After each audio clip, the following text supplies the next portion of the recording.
Pertanyaan selanjutnya adalah, sejauh manakah pandangan Islam tentang seni budaya, baik itu musik, tari, maupun MTQ atau musabaqah tilawatil Quran yang selalu diperlombakan.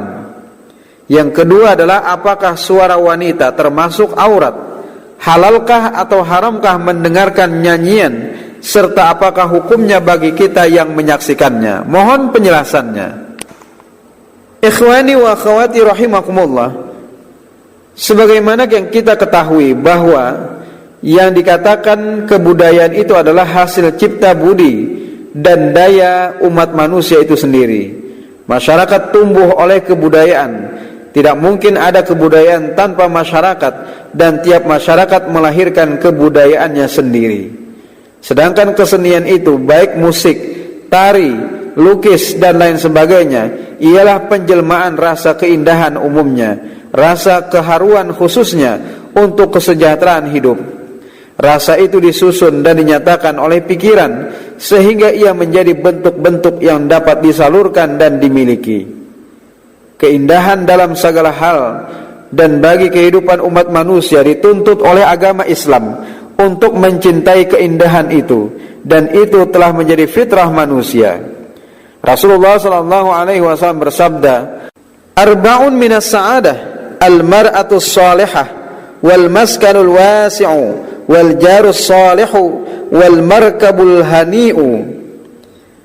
4 perkara yang termasuk dalam kategori kebahagiaan. Pertama adalah wanita yang solehah. Kedua adalah rumah yang luas atau lapang. Ketiga adalah tetangga yang baik. Dan keempat adalah kendaraan yang menyenangkan. Hadis riwayat Ibnu Hibban dalam kitab sahihnya. Di dalam satu hadis yang diriwayatkan oleh Imam Muslim dalam kitab sahihnya, Rasulullah SAW juga bersabda, "Innallaha jamilun yuhibbul jamal." Sesungguhnya Allah itu maha indah, ia menyukai keindahan. Hadis riwayat Muslim. Di dalam hadis yang lain lagi yang diriwayatkan oleh Imam Bukhari dan Imam Abu Daud, Nabi SAW bersabda, "Zayyinul Qur'an bi aswatikum, laisa minna man lam yataghanna bil Qur'an." Hiasilah Al-Quran itu dengan suaramu. Tidak termasuk golongan kami siapa-siapa yang tidak melakukan bacaan Al-Quran. Di dalam kitab Fathul Bari, Syarah Sahih Bukhari disebutkan, An Aisyah qalat, dakhala alayya Rasulullah sallallahu alaihi wasallam wa indi jariyatani tughanniyani bi ghina'i bu'atha fattaja'a 'ala al-firash wa hawwala wajhahu. ودخل أبو بكر فانتهني وقال مزمارة الشيطان عند النبي صلى الله عليه وسلم فأقبل عليه رسول الله صلى الله عليه وسلم فقال دعهما فلما غفل غمزتهما فخرجتا.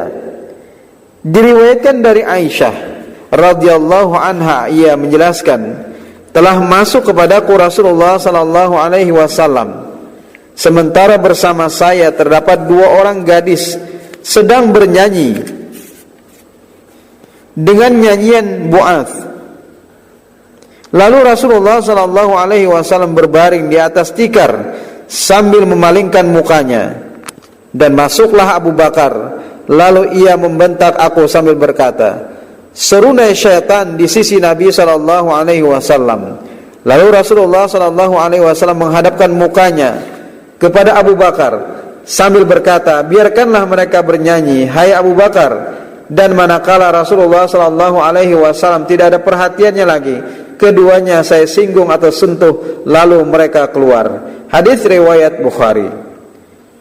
Di dalam riwayat lain disebutkan dengan redaksi tughanniyani bidufaini. Kedua gadis itu bernyanyi dengan memukul rebana. Dengan memperhatikan dalil tersebut di atas, maka seni budaya dalam artian yang baik, baik berupa musik ataukah tari-tarian yang sopan, yang tidak mengundang atau membangkitkan hawa nafsu, dibolehkan di dalam Islam. Apalagi musabaqah tilawatil Quran lebih-lebih lagi diperbolehkan. apalagi kalau hal itu dipakai sebagai sarana untuk mendakwahkan agama Islam. Kedua, sebelum menjawab pertanyaan saudara yang kedua, di bagian bawah ini kami akan sebutkan hadis Nabi SAW. An Aisyah qalat, laqad ra'aitu Rasulullah SAW yawman ala babi hujrati wal habasyatu yal'abuna fil masjid wa Rasulullah SAW yasturuni biridaihi anzuru ila la'ibihim. Rawahul Bukhari. Wa fi riwayati wa kana yawma 'idin yal'abu as-sauda bid-daraqi wal hirabi fa imma sa'atun nabiy sallallahu alaihi wasallam wa imma qala tashtahina tanzurina faqultu na'am faqamani wara'ahu khaddi ala khaddihi wa huwa yaqul dunakum ya bani arfidah hatta idza maliltu qala hasbuki qultu na'am qala fadhhabi. Yang artinya adalah diriwayatkan dari Aisyah radhiyallahu anha, beliau berkata, sebenarnya saya pernah melihat Rasulullah sallallahu alaihi wasallam pada suatu hari berdiri di pintu kamarku sementara orang-orang Habasyi sedang melakukan pertunjukan di masjid. Rasulullah menutupi saya dengan selendangnya sambil memperhatikan atau menonton permainan mereka. Hadis sebagaimana yang tersebut dalam hadis riwayat Bukhari. Dalam suatu riwayat yang lain disebutkan adalah hari itu hari raya, di mana orang-orang hitam Habasyi itu sedang bermain-main dengan perisai dan tombak. Adakala saya bertanya sesuatu kepada Rasulullah, dan adakala beliau bertanya, Anda suka melihatnya? Ya, jawab aku. Lalu beliau menegakkan saya di belakangnya, pipi saya bersentuh dengan pipi beliau sambil beliau bersabda, teruskan hai anak Arfadah. Sehingga bila saya telah bosan, Rasulullah bersabda, cukup.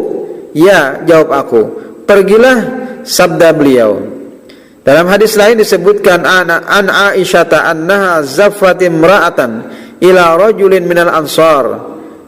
Faqala Nabi sallallahu alaihi wasallam, ya Aisyah, ma kana ma'akum lahun fa innal ansar yu'jibuhumul lahu.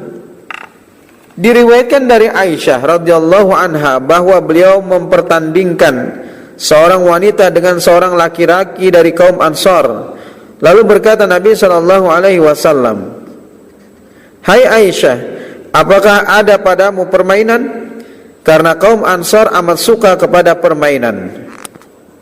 Dalam kaitan hadis tersebut di atas diriwayatkan oleh As-Sarraj dari Hasyal bahwa Nabi sallallahu alaihi wasallam pernah bersabda, lita'lamal yahudu anna fi dinina fushatan inni bu'ithtu bihanafiyatin.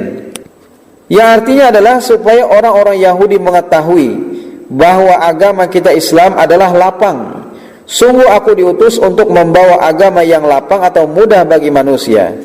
Dari kedua hadis tersebut di atas, maka jelas kepada kita bahwa suara perempuan itu bukan aurat, dan kita boleh mendengar nyanyian yang dinyanyikan oleh perempuan atau bidu wanita, asalkan penampilannya sopan, menutup aurat, tidak mempertontonkan bodinya dengan pakaian yang seronok, serta nyanyian yang dinyanyikannya tidak bersifat porno dan mengumbar hawa nafsu birahi. Dalam kaitan itu, maka tidak dapat disalahkan kalau ada ulama yang mengharamkan nyanyian, tarian, musik dan semisalnya karena disebabkan oleh fakta-fakta dari luar yang bertentangan dengan jiwa agama Islam. Jadi bukanlah haram zatnya, yaitu musik, lagu dan tari itu sendiri. Bahkan akhir-akhir ini tayangan-tayangan lewat media elektronik banyak yang bersifat merusak, destruktif. Misalnya penayangan film-film kartun, walaupun itu boneka, karena ditayangkan tepat pada waktu maghrib, sehingga melalaikan anak-anak dari melakukan sholat.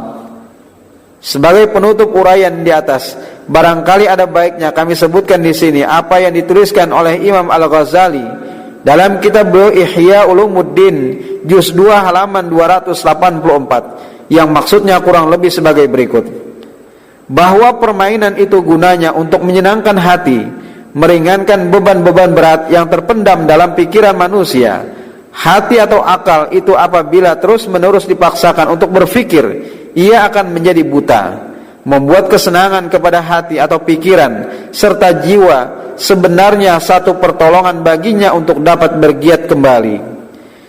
Tidaklah berlebihan, hiburan-hiburan itu adalah obat hati terhadap penyakit letih, lesu, bosan dan jemu. Maka seharusnya lah hiburan berupa nyanyian, musik, tarian itu menjadi mubah hukumnya.